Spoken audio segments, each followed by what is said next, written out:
Mulai lagi, Bu.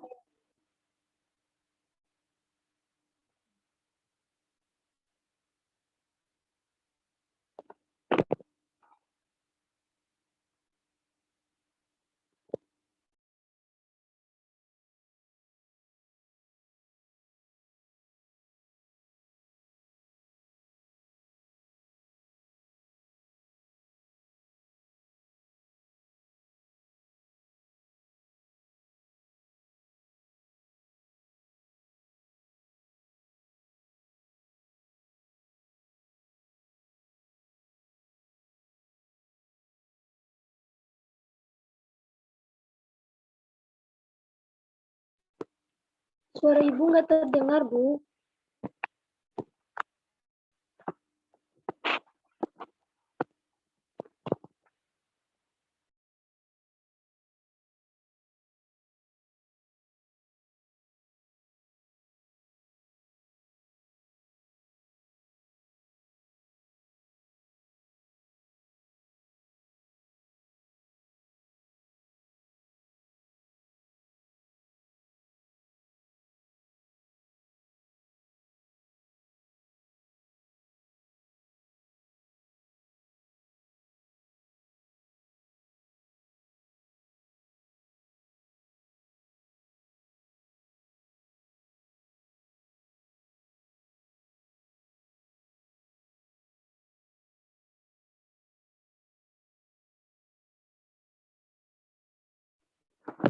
Baiklah.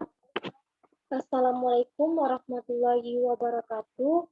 Kami dari kelompok G atau kelompok 7 akan mempresentasikan hasil diskusi kami mengenai epistasis dan interaksi gen, yang mana anggota kelompok G atau kelompok 7 yang beranggotakan yaitu saya sendiri, Elsa Femia dengan NIM 19010072 dan Arela Clara Sesmita dengan NIM 19010057.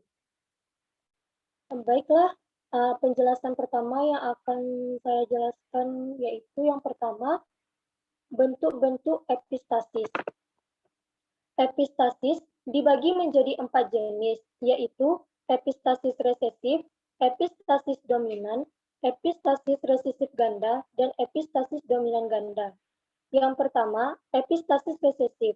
Peristiwa epistasis resesif terjadi apabila suatu gen resesif menutupi ekspresi gen lain yang bukan alelnya. Akibat peristiwa ini, pada generasi menutupi ekspresi gen lain yang bukan alelnya.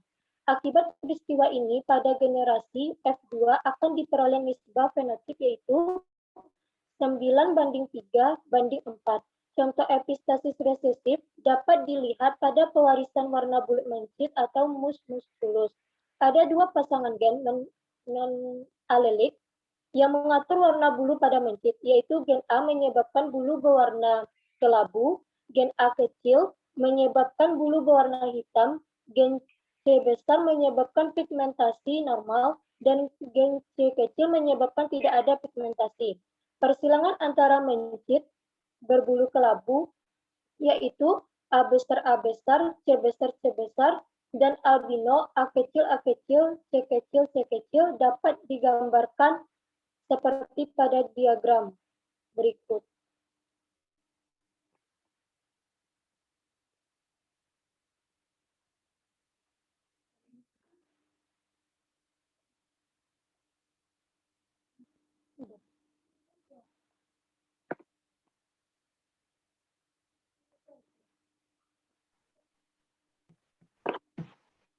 P banding A besar, C besar disilangkan dengan A kecil, C kecil, kelabu albino.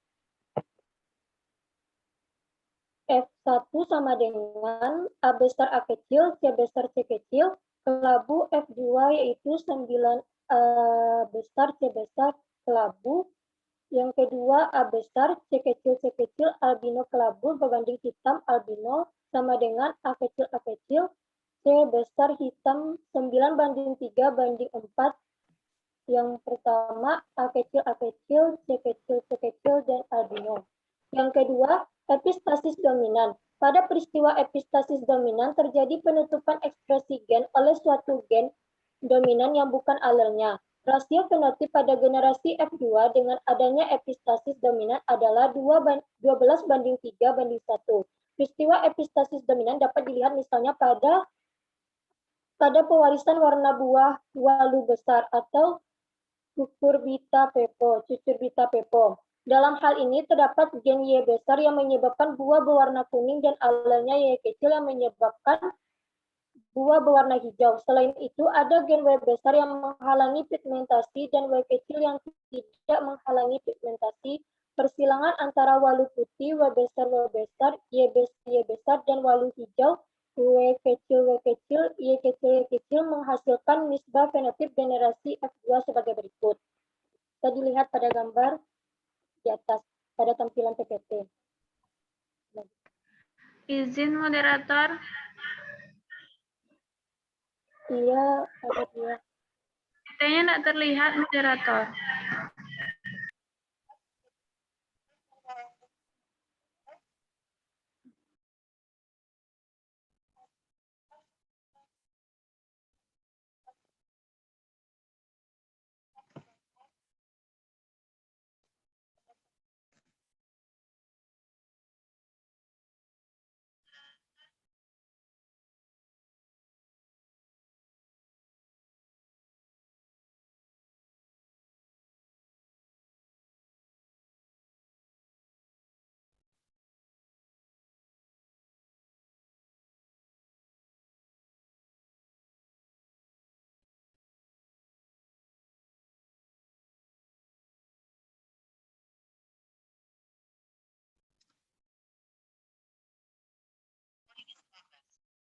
Oke, moderator bisa dikeluarkan PPT Ibu aja. Kayaknya banyak trouble dari tadi. Baik, Bu.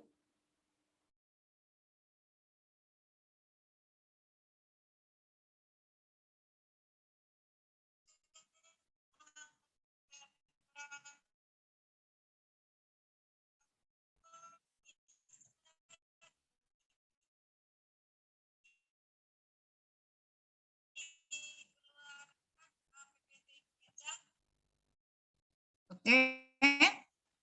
Suara Ibu bisa didengar? Bisa, Bu. Oke, ya. Jangan lupa nanti ya di print screen ya, di foto ya.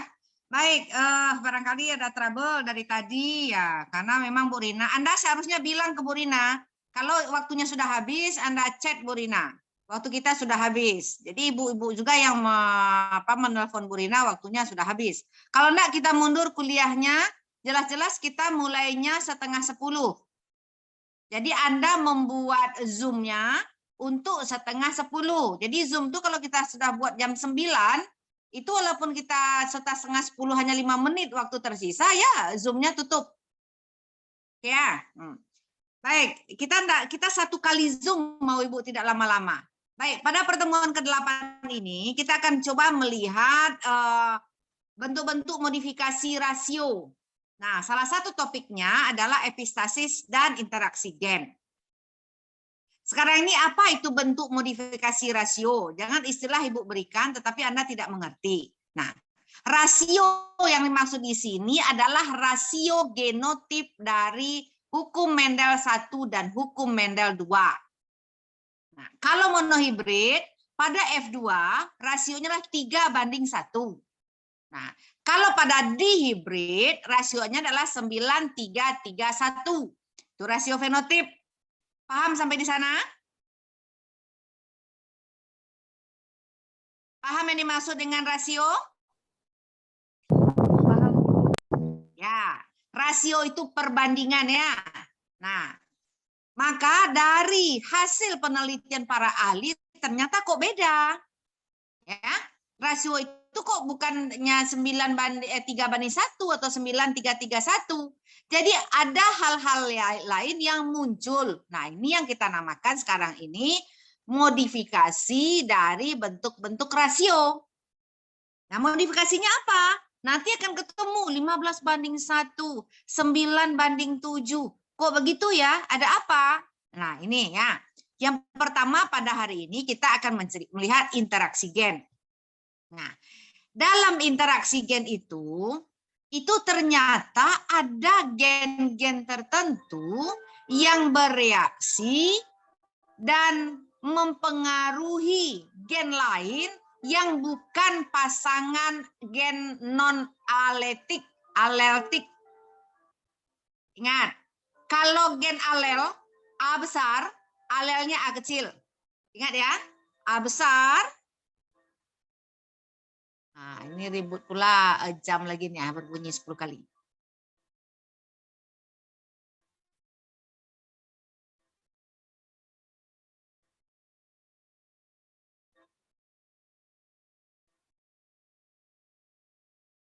Nah, kalau A besar, maka alelnya A kecil.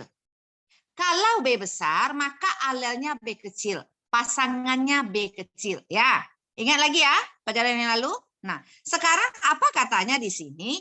Bahwa ternyata fenotip itu, ya, yang interaksi gen itu, dua pasang alel bahkan lebih itu bekerja sama membentuk suatu fenotip baru. Kalau yang kita pelajari dominan resesif, makanya Bu belum sebut-sebut intermediate. Kalau yang merah dominan terhadap putih, maka yang dominan ini muncul. Ya, nah. Kalau seandainya kuning dominan terhadap hijau, maka yang kuning muncul. Kalau yang kasar dominan terhadap yang halus, kulit kacang misalnya, maka yang dominan ini muncul. Nah, tetapi pada interaksi gen ini terjadilah fenotip baru. Kapan diketahui? Banyak penelitiannya. Ada yang buat warna labu, ya. Kemudian ada juga yang paling jelas adalah pada jengger ayam. Nah, artinya apa pada jengger ayam ini? Ada jengger ayam itu kan berbeda yang di kepala ayam itu, yang jelas sekali pada ayam jago. Ternyata bentuk jengger itu bisa berbeda dari kedua induknya. Ada apa? Kan gitu ya. Ada apa? Mawar. Oh, kacang. Kok hasilnya walnut? Walnut diadu dengan walnut. Kok hasilnya jadi yang tunggal? Kok muncul lagi? Slide 5. Silakan, slide 5 diambil.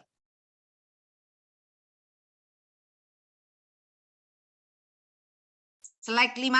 Ah ya, gambar ayam itu. Lihat ini yang dikatakan jengger.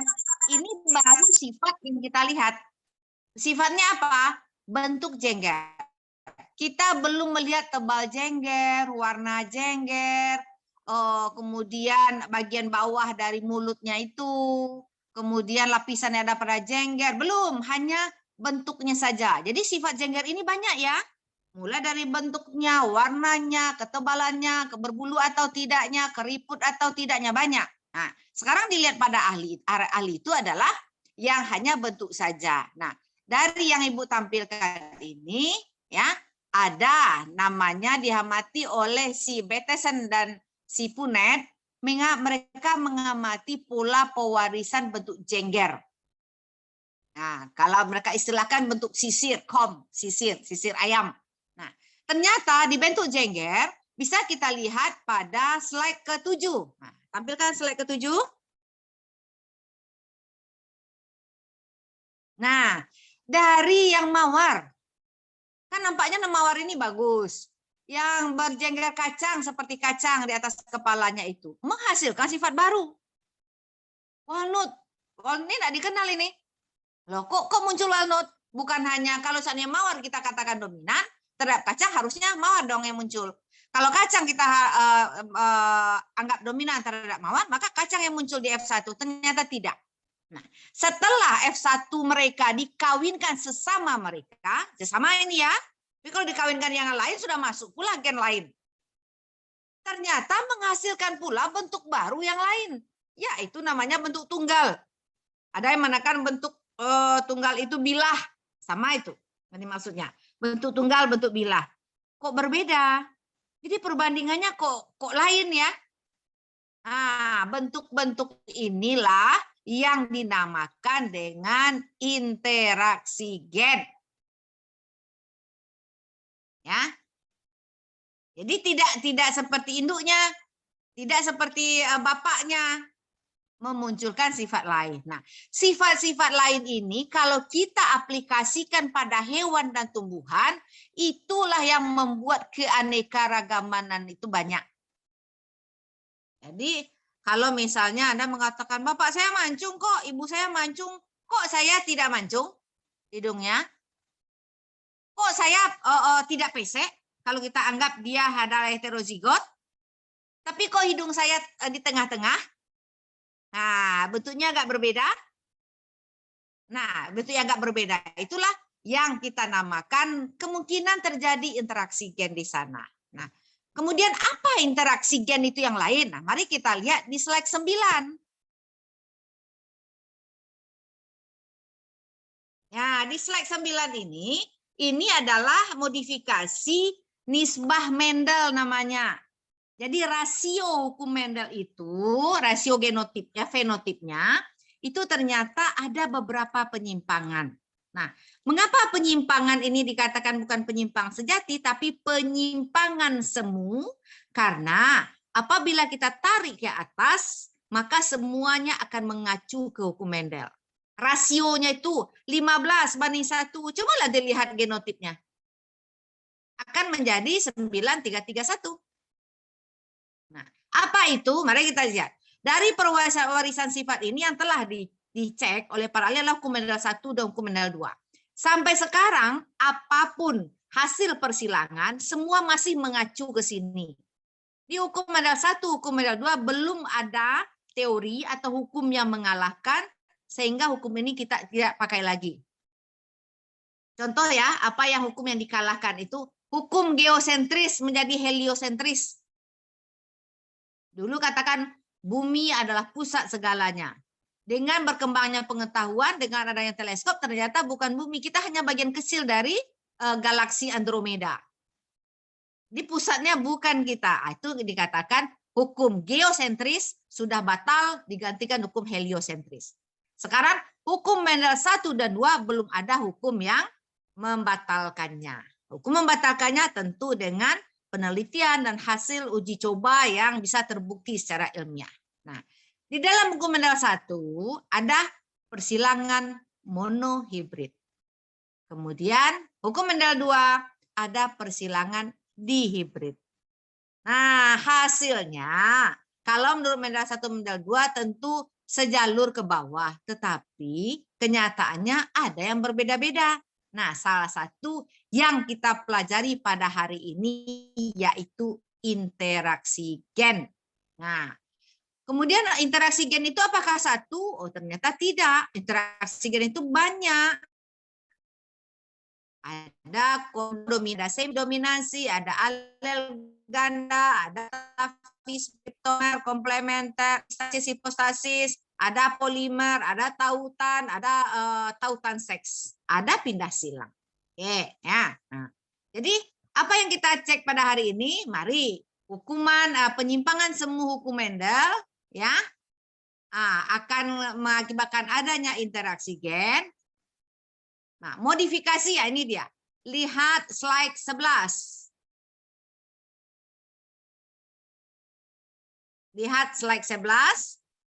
Nah, nisbah monohibrid adalah 3:1 pada F2. Ingat ya, pada F2 3:1. Induk jantan kawin dengan induk betina akan menghasilkan anak. Kalau kita lihat hanya monohibrid, maka rasio fenotipnya adalah 3:1. 3 untuk yang tampil dominan, 1 yang resesif yang muncul. Nah, ternyata di lapangan terjadi macam-macam, yaitu semi dominansi atau intermediate atau dinamakan dominansi tidak sempurna. Di mana dia ditekan pada bunga pukul 4, Mirabilis jalapa. Kenapa bunga pukul 4 namanya? Karena dia bunganya mekar jam sore. Nah, dari 3:1, maka rasio yang terbentuk adalah 1 merah, 2 merah muda, 1 putih. Artinya ada merah muda. Nah, merah muda ini punya siapa ini? Nah, merah muda inilah interaksi dari gen. Sehingga dia tidak dominan, dia tidak resesif, tapi antara dominan dan resesif. Nah, kemudian yang kedua adalah kodominansi. Dua sifat yang dominan bertemu, tapi tidak saling menutupi. Maka dia muncul keduanya. Nah, pernah Anda lihat bunga? Di bunga itu ada dua warna. Dalam satu batang, dua warna. Apakah merah dengan putih? Apakah merah dengan kuning? Dua warna. Jadi muncul kedua-duanya. Jadi tidak saling menutupi. Nah, pada hewan, pada manusia kita ini pada apa? Pada pewarisan golongan darah. Kita sudah belajar, golongan darah itu adalah alel ganda. Jadi golongan darah A, dia dominan. Dia tidak akan menutup yang B besar. B juga dominan. B besar dominan. Kalau ketemu dominan dengan dominan, maka memunculkan golongan darah baru yaitu AB. Jadi maksudnya ada sifat dominan satu, ada sifat dominan lagi dari induk yang betina, maka kalau muncul keduanya, maka sifat itu adalah kodominansi. Nah, sifat itu kodominansi. Nah, apa lagi ya kodominansi itu? Nah, sekarang itu yang dimainkan oleh orang. Kodominansi itu. Misalnya, ada buah yang bagus. Warnanya, rasanya, manisnya. Kita coba pula kawinkan dengan buah yang satu spesies, tetapi bukan buahnya yang bagus, tapi batangnya yang kuat. Nah, pertemuan keduanya apabila nanti menghasilkan keturunan yang buahnya bagus, batangnya kuat, tahan terhadap hama, maka berarti sifat yang kita amati itu adalah kodominansi. Ya. Nah, jadi kalau kita teliti sekarang ini sangat banyak itu kodominansi. Nah, yang ketiga adalah gen letal. Nah, gen letal nanti akan ada topik tersebut. Bisa juga dia homozigot resesif. Letal. Nah, sekarang sepintas Ibu sampaikan. Coba seandainya wanita hemofili di masa dia menstruasi, ya, itu tidak ada zat pembeku darah. Tidak ada zat pembeku darah. Maka darah akan mengalir keluar dari wanita itu dan tidak bisa dihentikan. Karena hemofili itu memang kelainan genetik yang tidak ada pembeku darah. Makanya tidak ada wanita yang hemofili. Mengapa tidak ada wanita hemofili? Belum dia dewasa, dia sudah mati.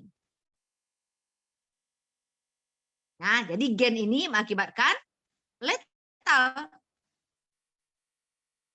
Nah, nanti pada topik gen letal akan jelas mana contoh penyakit pada manusia yang mengakibatkan kematian. Jadi kita paham sekarang ini. Mengapa kalau seandainya dia itu punya anak, kok yang perempuan mati. Ada apa? Tapi kok gen hemofili itu masih ada beredar di dunia? Ingat, wanita sebagai karier. Karena dia terpaut kromosom seks. Nah, jadi ada pautan nanti ya. Ada pindah silang. Ya, kita berharap minggu depan kita sudah mulai tatap muka, diizinkan 2019 ini tatap muka. Sekarang kan belum. Sekarang kita hanya boleh praktikum saja. Karena melihat situasi di kampus kita.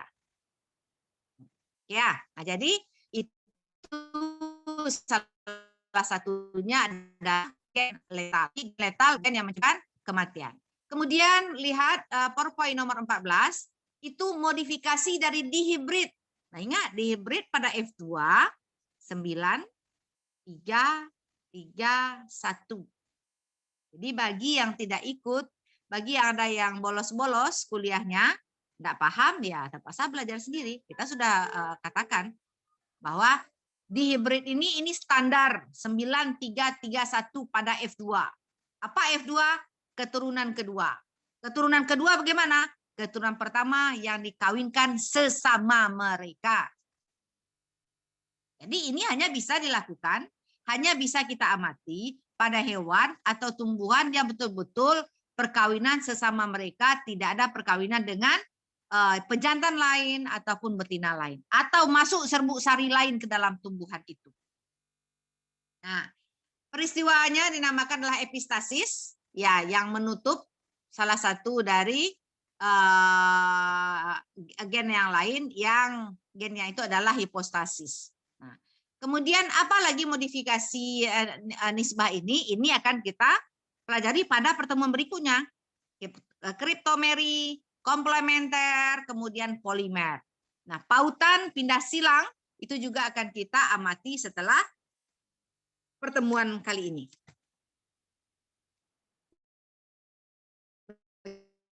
Bagaimana?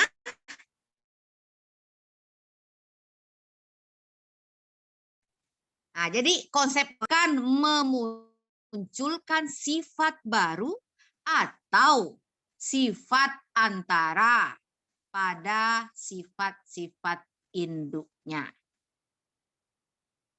Ya.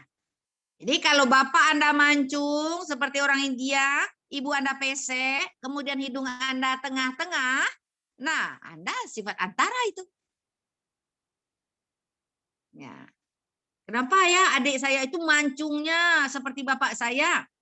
Nah, tapi kakak saya peseknya seperti ibu saya. Saya enggak mancung, enggak pesek, sedang-sedang saja. Nah, kita bisa paham itu. Oh, ini kemungkinannya adalah interaksi gen.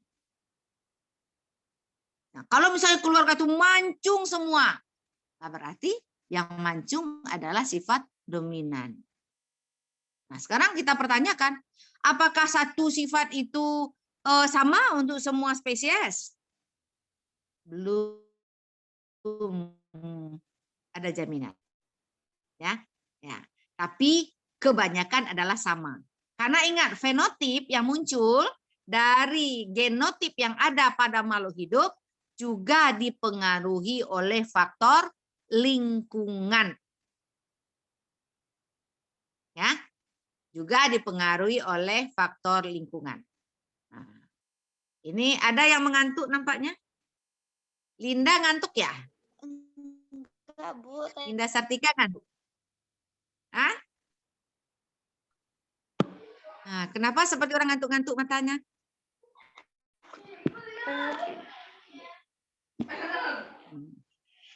Oke. Sekarang ada pertanyaan lain? Nah, silakan. Ada pertanyaan? Boleh. Tanya, Bu. Ya, siapa ini? Dinda, Bu. Dinda.